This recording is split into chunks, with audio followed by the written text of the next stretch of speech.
Hey everyone, welcome back to the channel. On November 18th, 2025, some brand new photos started blowing up across Russian social media showing the Orion MALE drone carrying two Kh-BPLA laser-guided missiles under its wings for the very first time in what looks like a fully operational configuration. Up until now, we've mostly seen the Orion dropping small guided bombs like the Kh-20 or Kh-50, or doing pure reconnaissance work. But these fresh images, taken on a dimly lit runway at night, clearly show the compact cylindrical launch tubes of the Kh-BPLA hanging one under each wing. The control surfaces, the size, the mounting rails, everything matches the missile that's been displayed at arms shows under the export name X-UAV or Kh-UAV.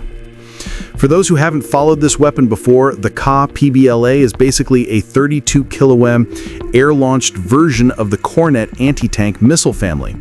But instead of the usual laser beam riding guidance, it uses semi-active laser homing, the same principle as the Krastopol artillery shell. That means the drone, or a ground spotter, paints the target with a laser, and the missile rides the reflected spot all the way in.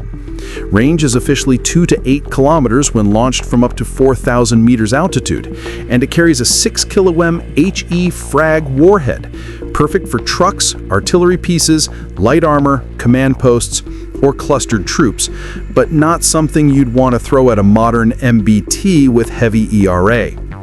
The missile in its launch container weighs about 42 kilograms each, so two of them come in at roughly 84 kilograms total, well within the Orion's 250 kilogram payload limit, and a lot lighter than carrying 450 kilogram bombs.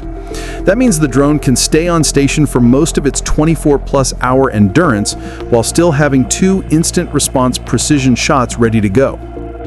The Orion itself is Russia's attempt at building their own Predator or TB2 class drone.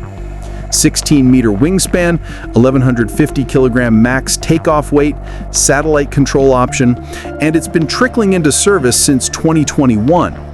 They've lost a bunch over Ukraine. Ukraine has even published photos of downed Orions with Kh-BPLA tubes still attached, so we knew integration work was happening.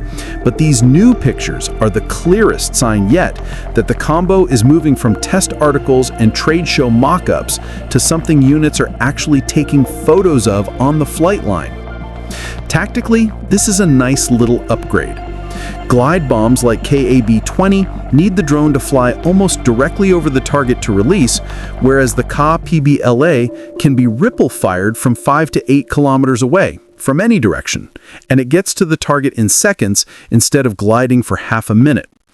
Russian sources even brag about shooting two missiles down the same laser beam to overwhelm active protection systems, exactly the twin load we're seeing here. Of course, there are limits.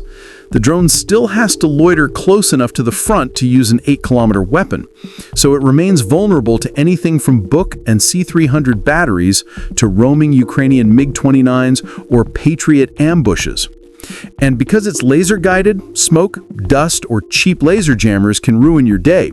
But inside that bubble, say 50 to 100 kilometers behind Ukrainian lines, where medium-range SAM coverage thins out, this gives Russian forces a reusable platform that can hang out for a full day, spot targets with its electro-optical ball, and immediately service them with a couple of fast and accurate missiles.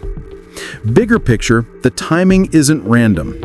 The photos drop just as the Kh-BPLA or X-UAV is being heavily marketed at the Dubai Air Show 2025 alongside the Orion E export model.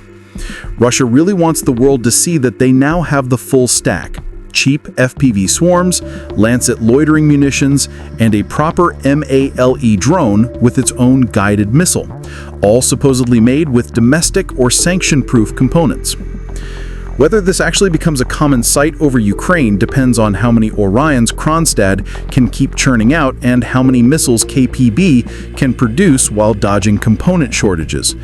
But the fact that clean, high-resolution photos of a combat-ready loadout are being casually posted on Telegram and then picked up by OSINT accounts tells you everything about the confidence level in Moscow right now. So yeah, not a revolution, but definitely another incremental step in Russia trying to turn the Orion from an expensive reconnaissance bird that occasionally drops tiny bombs into a more flexible strike platform. We've seen this movie before with the TB2 and MAML, or the MQ-1 and Hellfire. Now Russia is copying the homework just a bit later and on a tighter budget. Let me know in the comments if you think this combo will actually make a difference on the battlefield, or if Ukrainian air defenses will keep eating Orions for breakfast. Drop a like if you want more quick updates like this, and I'll catch you in the next one. Peace.